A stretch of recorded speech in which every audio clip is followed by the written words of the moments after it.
yeah, you deserve it, dude, because you suck, and this is probably karma. Who is she? She's so mysterious. She likes reading short story collections in the local cafe. Sounds good. A little bit of super blomper intel there.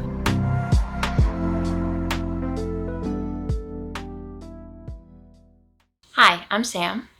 There's quite literally no one asking me to do this, but today I want to tell you about all the books that I plan to read in September. I just moved to a new city, and that means I have a new library. Not to bash on my old place that I lived, but my new city, the library system is pretty poppin'. So this TBR is pretty ambitious, and it's partly because I placed way too many holds at the library, and then they all came in at once, and they're due in like 3 weeks. But I'm excited because they're all ones that I'm really wanting to read anyway. There's a lot of new releases in here, so I'm really excited that I was able to get my hands on some new releases from the library. So the first book I want to read is Mary, An Awakening of Terror. So this is a new released horror, and she's pretty thick. But this is about a woman who is entering into menopause, and I think it's sort of like her dealing with this, like the changes that come along with menopause, but then it's like there's also these other scary changes that are happening to her. This has been pretty buzzy lately. I feel like a lot of people have really been liking this. I am excited to read this. I mean, just the cover is so cool. It's like she's sitting in a tub. She's got like a white cloth over her head, like she's about to be killed or something. And then there's a hand reaching up from the tub, reaching to get her. So very pretty cover. It's really nice that I was able to get my hands on a new release from the library. Yes, excited to read this, and then if I don't like it, I can just give it back to the library and it's out of my hands. The next library book that I want to read is Chameleon in a Candy Store, which I was very confused by this title because this is the sequel to Diary of an Oxygen Thief, which has been really buzzy as well. But when I was looking into it, I saw that it was named Chameleon on a Kaleidoscope, so I don't really know why they changed the name of it, but they're both the same thing. I just think that they have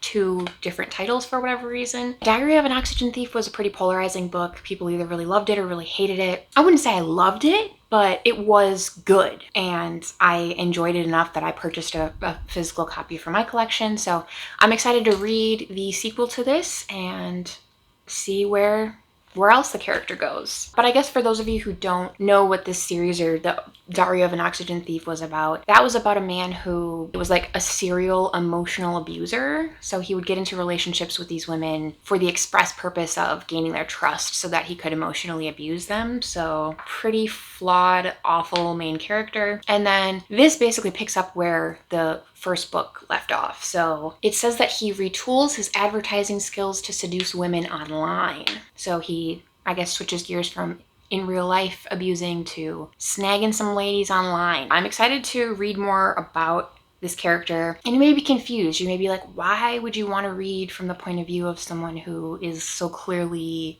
a self-proclaimed awful person? But what I liked about the first book is that it really set it up like, here's this really awful person.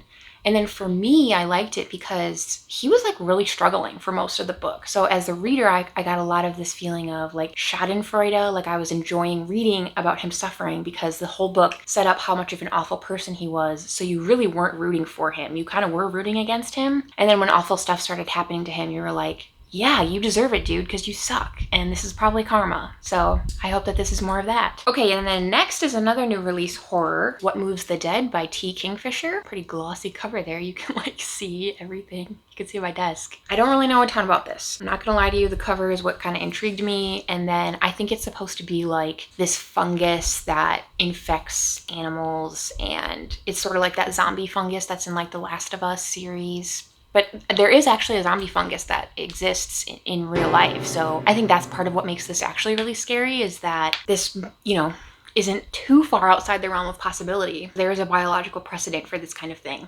So it looks like it's a reimagining of Edgar Allan Poe's The Fall of the House of Usher, which I do not know anything about that either. But for those of you who are Edgar Allan Poe girlies and know what that's about, this is a retelling of that. But yeah, the cover is gorge. The like inside, some really pretty illustrations. I'm excited to sink my teeth into this one, see if I like it. Another new release horror. So yeah, my library, not to brag, has a lot of really poppin' new releases. So okay, next from the library is a book from an author I first read back in July, and that is The Postmortal by Drew Magary. I read The Hike by Drew Magary in July. Obviously for my sticky tabs, you can tell that I love this. This was 5 out of 5, gorge, perfect, flawless. No, that's going too far, but it was really good. I really like Drew Magary's writing style, so I'm excited to read another book of his. This is his debut novel, and this is about a dystopian future where there is a commercially available cure for aging. So basically people can become immortal. The cure will stop you from dying from natural causes, but you can die, like if you get hit by a car or something, you know, like unnatural causes, you can still die that way. So yeah, I mean, on the back it says that this is like more of a thriller. So it says, imagine a near future where a cure for aging is discovered and, after much political and moral debate, made available to people worldwide. Immortality, however, comes with its own unique problems, including evil green people, government euthanasia programs, a disturbing new religious cult, and other horrors. Witty, eerie, and full of humanity, The Postmortal is an unforgettable thriller that envisions a pre-apocalyptic world so real that it is completely terrifying. Excited about this one. Hope this is as funny as The Hike, because The Hike was quite funny. The cover is really cool. I like the spine too, so this is one where definitely if I like this one, I will be purchasing this. Stay tuned. Okay, next is another kind of new-ish release, and it's a short story collection called Life Ceremony by ゚McCurdy. This cover isn't as amazing as the other cover that I've seen, but this is still pretty cool. You see here it's like a hot pot and it has a human heart, what looks to be a human heart inside. And I think that's one of the stories where there's cannibalism. I think another story is like human parts are used for making furniture. Weird and disturbing little short stories. I'm like hesitantly excited because as much like I want to be a short story girly so bad.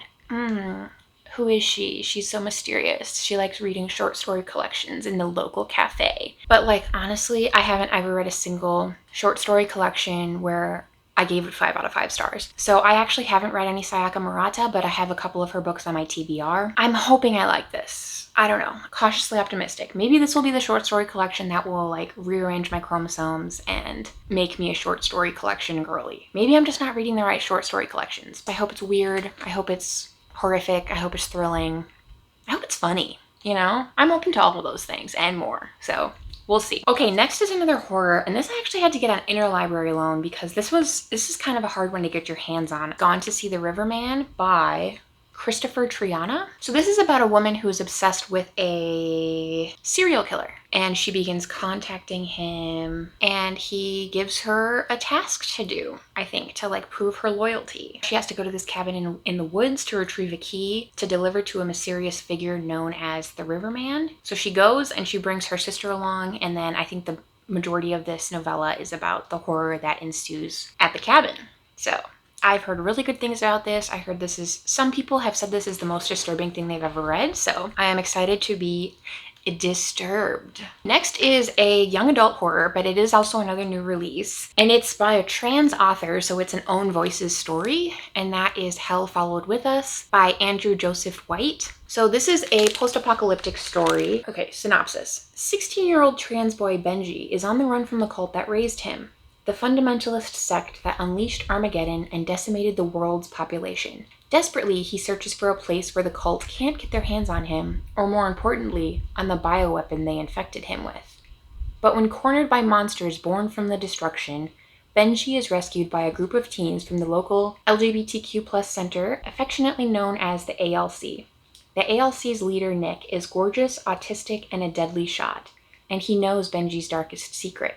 The cult's bioweapon is mutating him into a monster deadly enough to wipe humanity from the earth once and for all. Still, Nick offers Benji shelter among his ragtag group of queer teens as long as Benji can control the monster and use its power to defend the ALC. Eager to belong, Benji accepts Nick's terms until he discovers the ALC's mysterious leader has a hidden agenda and more than a few secrets of his own. Again, I'm cautiously optimistic about this one because post-apocalyptic stories are often really boring to me because they all follow the same formula, and I think it's just been really overdone. But this excites me because the idea of infecting him with a bioweapon gives me Resident Evil vibes. I am intrigued by the synopsis. The cover's really gorge. I love being able to support a trans author whenever possible, so I will let you know how I like this one. Okay, next I also got an interlibrary loan, so it's like got this ugly thing on the front, so I'll just put up a different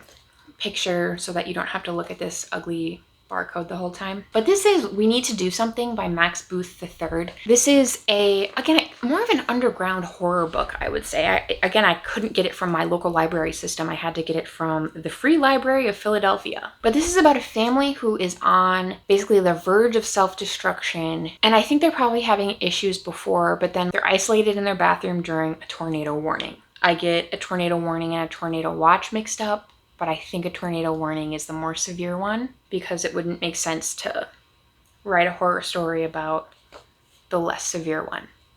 So yeah, I'm gonna go with tornado warning as the more severe one, meaning a tornado has been spotted in the area. I've heard some good things about this, but it doesn't have, it's not talked about a lot. This, I think, is kind of an underrated, little scary book. So I'll let you know if it lives up to the hype. I'll also let you know if the tornado warning is the more severe one, but I'm pretty sure it is. Okay, and then last from the library, and then I'll transition into ones I want to read from my physical TBR, is ₦낳 Castles by Gareth Brookes. He likes to use different, like, mixed media to create his graphic novels. He almost used like crayons or oil crayons or whatever. You can definitely tell I'm not an artist, but the imagery and the art style is really, really distinct. Even like the little like word bubbles, it looks like handwritten instead of, you know, just like a computer type it out and like choosing a font. This is about a woman named Miriam who has macular degeneration. That's like a progressive blindness disease. And while her vision is starting to go, she starts to see strange things. And it seems like she may be hallucinating. So I think it's really cool that he chose the art style that he did too, because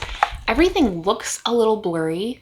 You know, there's like nothing that's like really sharp in focus. And I think that really lends itself well to the subject matter and helping the reader to empathize with the main character Miriam, because she can't see things really clearly either. So I think the choice of art style was really, really strong. You can tell I'm already like really excited to read this because I just think the art is really cool and I'm excited to read a book by him. Okay, so now we're going to transition to books from my physical TBR that I want to read in September. Last month I used my TBR jar to pick out what I wanted to read for August, but since I got so many books from the library this month, I wanted to kind of just like hand pick some for my physical TBR because I have a video idea. So the next 4 are all for a video that I want to do, which is reading the lowest rated books on my physical TBR, which maybe I shouldn't be telling you that because maybe that's like spoiling it, but a little bit of super blumper intel there. I'm going to be doing a reading vlog where I read the lowest rated books on my physical TBR. So we have In the House in the Dark of the Woods by Laird Hunt,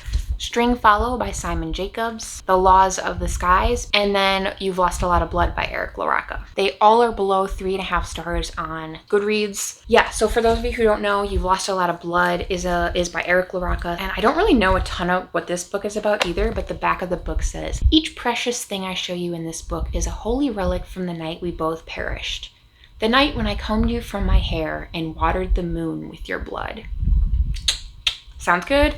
Obviously, his covers are always freaking gorge. And then, yeah, I love centipedes, so he's got a little centipede in there. That's a good sign to me. So I'm excited to read this one. Next, The Laws of the Skies by Gregor Courtois. This is supposed to be kind of like The Troop, kind of like Lord of the Flies. Group of young boys go into the woods and horror and gory stuff ensues. I don't know why people wouldn't like this one. Maybe people didn't like it because it's a class of 6-year-olds.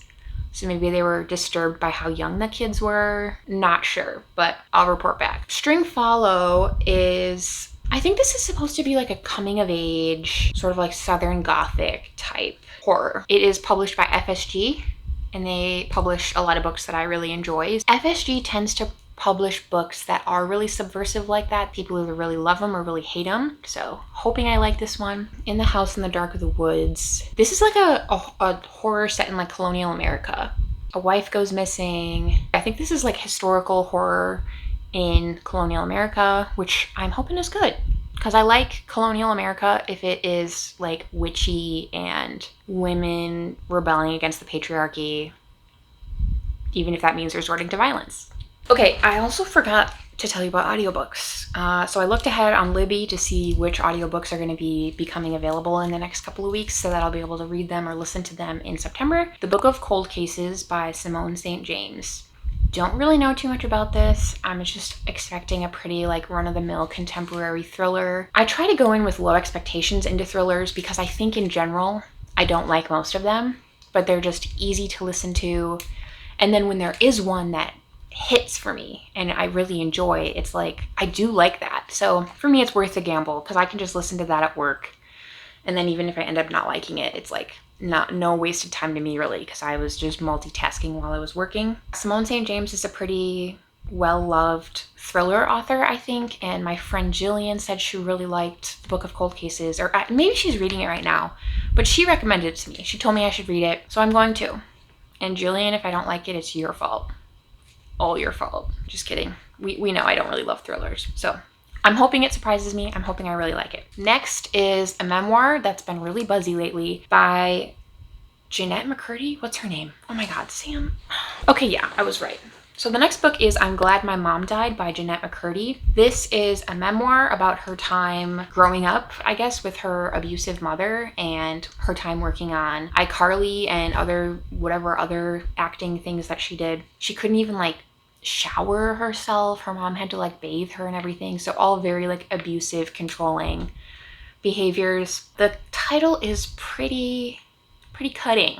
I'm Glad My Mom Died, but it sounds like the lady was not too great for Jennette. So I'm gonna listen to that. And then next is The Secret History by Donna Tartt, which I know she's a really problematic lady. So I'm going in obviously with like keeping that in mind. And I think if there's anything that's like really overtly racist or I don't know, just like awful in general, I probably won't finish it. But the reason I'm interested in it is because it's dark academia, and I read The Ninth House this year, really loved The Ninth House. That's also another dark academia. I'm hoping it's enjoyable, but as I said, I know the author has written and said some racist things in the past, so if that includes this, I don't really got time for that. So I guess let me know in the comments if you've read it and you noticed really problematic stuff in it. Maybe I don't even want to waste my time with it, but that's another audiobook that is going to become available to me in September. So I will try and give it a listen. Okay, gang. So in total with audiobooks, we got 16 books on the TBR. Hoping it happens. I'm feeling optimistic. We got a lot of shorties in this pile, so I'm hoping I can do it. That is everything I want to read in September. Obviously, you can look forward to my vlog where I read my lowest rated books on my physical TBR. I also have a 24-hour readathon video coming up. I'm actually in the middle of filming that right now. August wrap up. We're doing it, gang. Thanks for watching, and thanks for being here. Subscribe if you wanna, and watch my other videos if you wanna. Okay, I love you guys. Medusa came to say hi.